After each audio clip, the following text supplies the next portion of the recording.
Eh bien, bel et bien bonjour les amis, c'est comme je vous répète, nous nous retrouvons à Martinsville avec Yann.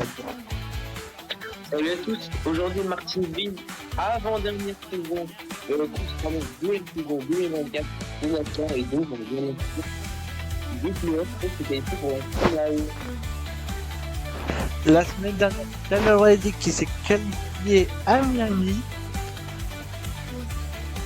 Et oui, tout à fait, après une fin de course incroyable, effectivement, une des meilleures fins de course depuis quelques semaines à mon avis. Et donc aujourd'hui on a bah, 8 pilotes pour des places classiques. 8 pilotes Effectivement, pour des places et 3 en must-win situation si on peut dire ça comme ça. effectivement. Aujourd'hui, c'est Martin Press qui est en pole devant je sais plus qui. Devant Chase Elliott, je crois. Oui, je crois aussi.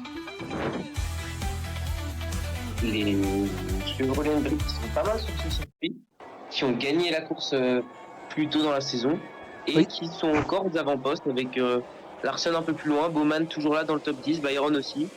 Et c'était parti, le premier tour, drapeau vert. effectivement. Ilian à Miami était à Miami sur le circuit. C'est vrai, tout à fait. J'ai vécu ma première course de NASCAR. Bah, sur place, franchement, c'était une expérience à refaire. C'était vraiment incroyable et franchement, je regrette pas du tout. C'était, franchement, à mon avis, l'une des meilleures expériences de ma vie, même si je pense que je pourrais, enfin, si je devais aller voir toutes les courses, je dirais non parce que parfois c'est quand même mieux de voir la course à la télé pour certaines options entre guillemets. Oui, même si la course de Miami était vraiment incroyable à vivre, même à la télé, elle était incroyable. Alors en vrai, Ouais, franchement, l'ambiance est folle, c'est vraiment un truc différent et c'est vraiment inimaginable en fait quand tu vois ça à la télé. alors que Chase Elliott attaque directement Truex pour sa dernière course à Martinsville. Elle est tout à fait Truex qui a au moins 3 victoires mardi à Martinsville, peut-être même 4, je me souviens plus très bien. Et bah, c'est sa dernière course ici. Donc il va essayer de jouer sa carte, mais Chase Elliott qui passe à l'intérieur, Truex qui a peut-être une voiture de short run et qui n'arrive plus à tenir l'intérieur, on le voit sur les virages, il reste à l'extérieur alors que Chase Elliott n'est même pas à l'intérieur. Mm. Et Chase Elliott qui passe, Byron qui le pousse derrière, et ça passe pour Chase Elliott. Et On aime apparaît. bien. Oh, que c'est. Oh, oh, Bell. Christopher Qu'est-ce qui s'est passé pour Bell changer? qui a failli se qualifier à Las Vegas. Mais c'est Logano Et qui s'est oui, qualifié. il a failli se faire qualifier et bah tout le monde ça va lui coûter la qualification parce que à Homestead il part en pole je crois, Oui. quelque chose comme ça. Et bah il a pas fait une très très bonne course même si sa voiture était pas incroyable. Il aurait pu faire mieux à mon avis, surtout sur les stratégies etc. Parce que à Miami en fait il y avait un phénomène hyper important d'undercut et entre guillemets si on peut dire ça comme ça en NASCAR. Et du coup bah le fait de faire ça, ça a fait gagner par exemple Blenny énormément de place à chaque fois etc. Bref il y avait beaucoup d'histoires de stratégie. Et Mm. c'est reparti avec Mais, 45 tours. mais le truc avec Las Vegas, c'est qu'il aurait dû gagner Christopher Bell. C'était la voiture à battre. Et Logano, il a fait juste une meilleure stratégie, quoi. Il n'a juste pas box, Logano, c'est ça le truc. Et dernier tour de ce segment, Chase Elliott qui va gagner devant Byron et, et Truex qui va être mis à un tour alors que c'est le poleman. Tout à fait. Truex qui a été pénalisé en essence. Victor d'Elliott.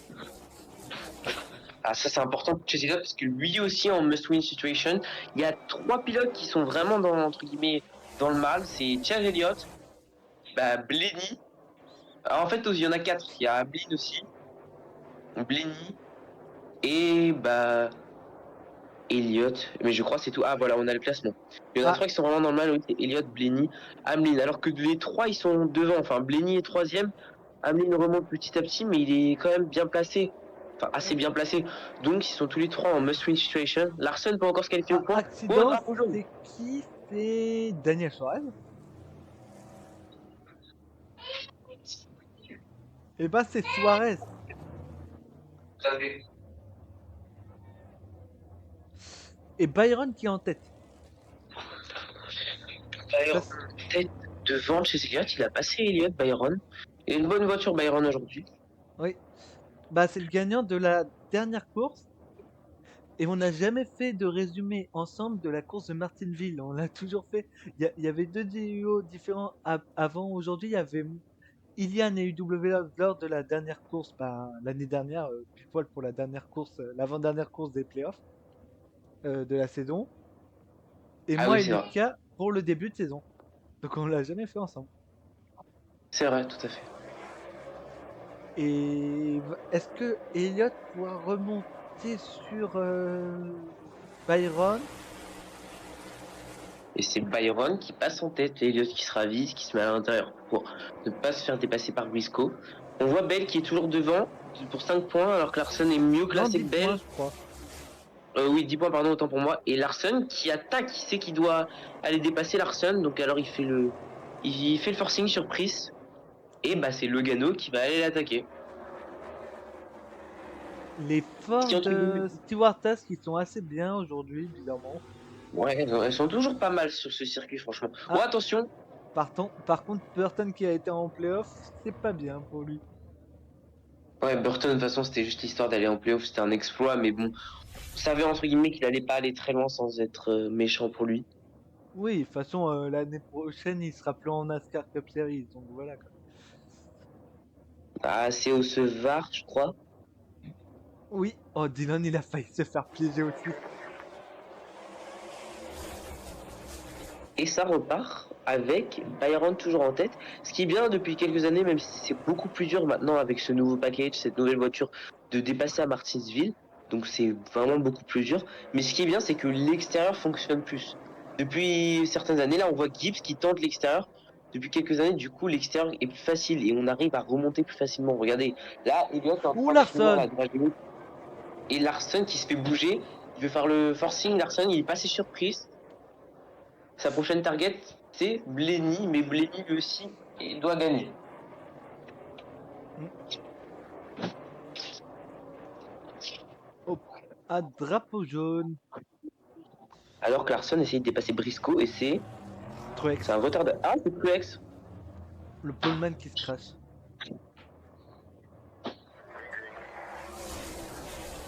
Eh ben, il ne pourra pas gagner à Martinville, Martin Truex. Tout à fait. Ce qui est Très bien dommage. dommage pour son avant-dernière course de la saison. Et du coup, il aura plus une chance pour gagner cette saison. Tout comme Kyle Busch, même si Kyle Busch, on a un peu perdu à l'idée qu'il gagne, entre guillemets, parce qu'on le voit vraiment plus depuis qu'il s'est fait éliminer, malheureusement. Au début des playoffs, on le voyait encore un peu. Au Kansas, il avait. Oh, attention! Au Kansas, il avait fait une bonne performance, mais malheureusement, il ne revient plus. Il n'arrive plus à. Ça me fait penser un peu à une fin de saison à la Lewis Hamilton, si je peux me permettre. Même s'il sera l'année prochaine en NASCAR, hein. Oui, bah de toute Enfin, dans la même façon, écurie, quoi. façon, un truc que je me dis, c'est que l'année prochaine, on efface tout et on recommence. Donc peut-être qu'il pourra regagner des courses la saison prochaine. Ouais, tout à fait. Mais c'est dommage, franchement, cette série était belle, honnêtement. J'aurais bien, même si Kyle Busch, honnêtement, c'est pas du tout mon pilote préféré. Genre, j'aurais bien aimé qu'il continue cette série. Bah pourquoi pas un Christopher Bell qui pourra faire une belle série. Ouais, je pense aussi, Bell peut être pas mal, surtout qu'il est jeune. Après, mine de rien, je pense que Logano est pas mal, même si Logano est pas tout jeune encore, mais il lui reste quelques années. Et je pense que bah il a gagné des courses tout le temps depuis au moins 2016, à mon avis. En 2015, il a pas gagné. Non, mais je dis ça parce que je ne sais pas, je regardais pas la NASCAR avant 2016, donc je sais pas exactement, mais sûrement qu'il a gagné en 2015. Ah si, en 2015, il a sûrement gagné, même si c'était fait sortir par Carl Edwards à Martinsville. Ah bah si, il a gagné parce qu'il a gagné en sortant. Attends, je vais regarder, je regarde. Et victoire deuxième segment de Keselowski. La surprise de Keselowski, Oui. qui, dans mes souvenirs, était pas hyper à l'aise sur Martinsville, mais il nous fait la surprise. Bon, ça compte pas pour lui, entre guillemets, mais bon, c'est quand même important.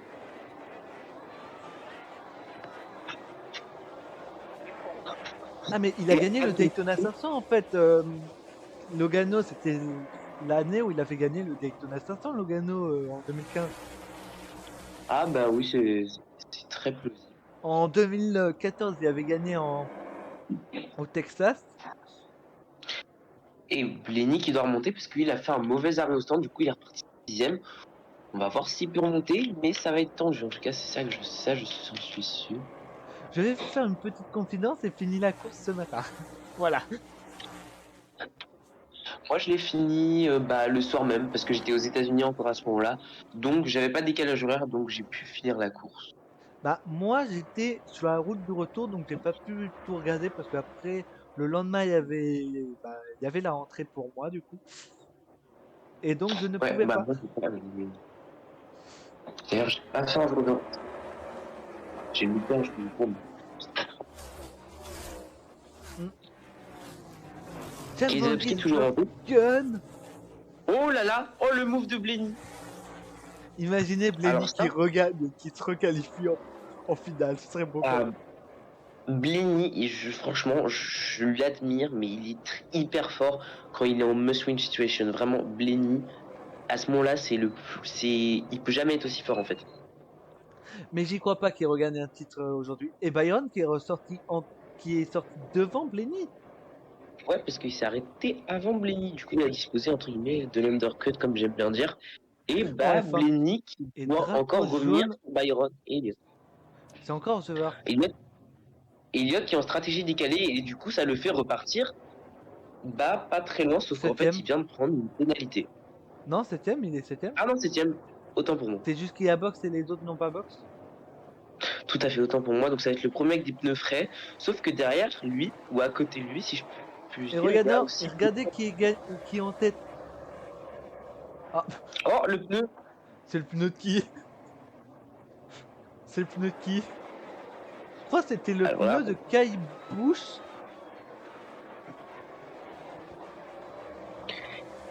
Et Je c'est crois. parti. Je Et crois que c'était le regardez qui est en pneu de tête. Kai. Larson. Quel est Larson? Larson qui lui aussi va devoir faire une bonne performance pour se qualifier parce que bah sinon bah, il va, il va être sorti quoi. Exactement. Parce que là il est en tête donc il est qualifié mais s'il se fait dépasser ça va être Byron qualifié au point et du coup celui qui gagne qui va être aussi qualifié au point. Et si c'est Byron qui double Larson, ce sera du coup Bell et Byron qui seront qualifiés. Enfin Bell au point et Byron. Exactement. Et c'est Drake qui fait le forceps sur Byron. Elliott aussi qui revient derrière. Hamlin. Alors là, il y en a un qui doit faire une remontée s'il veut aller gagner. 83 tours de la fin. C'est Blenny, alors qu'il est, bah, je crois, Bah Bell, 10ème. bah Bell aussi doit faire une remontée parce que là il est pas qualifié. Oui, Bell a 5 points d'écart. On va voir s'il peut creuser l'écart. Mais normalement, ce serait plus facile, entre guillemets, que Blenny, parce qu'il y a des voitures moins rapides devant lui. Et Elliott, qui est plus rapide que Byron, qui fait le. Hamlin aussi doit gagner. En fait, il y a trop de pilotes qui doivent gagner. Du coup, c'est vraiment celui qui gagne, il est qualifié. Alors, on voit chez Elliott qui freine plus tard. Et on a avancé, on est au 43e tour. Et devinez qui attaque qui? Blenny qui attaque Byron. Oh Blenny Blenny. qui a 3 secondes 3. Blenny 3 secondes 3 de Larson, sachant que Larson n'est pas rentré au stand. Il reste Ah, 42 tours. je viens d'avoir la confirmation, le pneu était le pneu de Kai Bush. C'est dommage Quel pour lui. dommage. Mais on a avancé au 24e tour. Elliott a dépassé Larson et Blenny. Oh, Blenny qui monte. Blenny qui monte sur le trottoir de Martinsville, Blenny, comme on l'appelle. Blenny peut-il se requalifier pour une finale? Attention, Larson. Larson. Ils sont on fire. Ils sont on fire. Oh là là, Larson qui était pas content du move de Blenny et qui Mais, forcément a fait ça pour, entre mais, guillemets, pas avantager son coéquipier, mais il savait qu'il était devant. mais depuis le début de saison, ils sont on fire les pilotes. Je sais pas ce qu'ils ont depuis cette année, mais bon. Attention, et ça, j'avais pas vu le push de Larson, j'avais pas vu sur Et mon regardez ordinateur quand Blenny je qui se regardais qualifie. Blenny qui passe en tête et il élimine Elliott, Hamlin et Larson. Larson qui a 6 points, Larson il doit gagner parce que il est 3ème donc il peut pas faire mieux. Hamlin qui lui aussi doit gagner, c'est fini. Bell qui a 1 point à gagner, attention, il reste 2 tours, Blenny 2 secondes 3, ça va le faire. Dernier tour. C'est Blenny qui va les gagner, il lui manque une position à Christopher Bell. Il manque une position à Christopher Bell. Et Je si pense que Byron se Booba fait voilà, dépasser, je pense que Booba voilà pourra l'aider parce que je pense qu'il est devant lui. Donc si s'il joue stratégique, et ben ils pourront l'aider. Il peut l'aider, je pense. ah oui, et ben il est là, Booba Wallace, il est là. Il va l'aider. Et Bell va le Voilà, porter. il l'aide. Il l'aide. Oh, il perd l'arrière, Bell, il perd l'arrière, il va toucher le mur. Oula. Oh, il fait une chasta, il a réaccéléré alors au plein milieu du virage avec le mur. Ouais, mais Et il est qualifié. ah, je suis pas sûr. Il nous a fait une chasse, je suis pas sûr.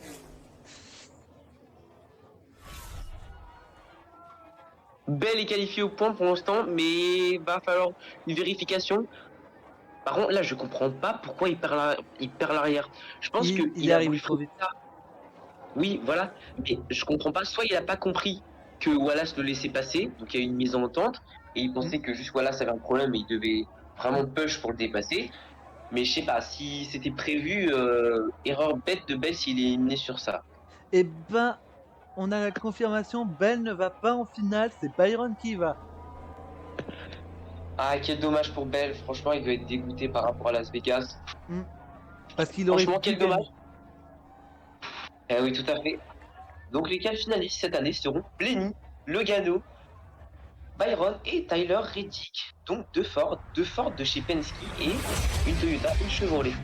Eh ben, on va se retrouver la semaine prochaine, toujours à 3 pour la finale, avec tout que vous avez gagné moi-même.